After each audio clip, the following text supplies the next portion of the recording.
रायगड जिल्ह्यातील श्रीवर्धन तालुक्यात मुसळधार पावसाने जनजीवन विस्कळीत केले आहे।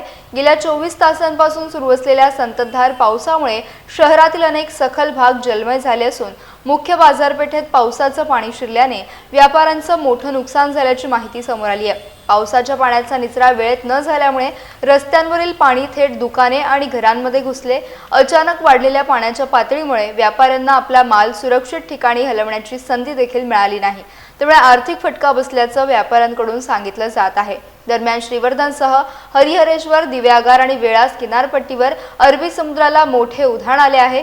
सोसाट्याच्या वाऱ्यासह उंच लाटा किनाऱ्यावर आदळत असल्याने प्रशासनाने पर्यटक आणि नागरिकांना समुद्र किनाऱ्यापासून दूर राहण्याचं आवाहन केलंय। हवामान विभागाने पुढील 48 तासांसाठी रायगड जिल्ह्यात अतिवृष्टीचा इशारा दिल्याने प्रशासनाने आपत्कालीन यंत्रणा सज्ज ठेवली आहे। नागरिकांनी अत्यावश्यक कामाशिवाय घराबाहेर पडू नये आणि प्रशासनाच्या सूचनांचे पालन करावे असे आवाहन करण्यात आले आहे।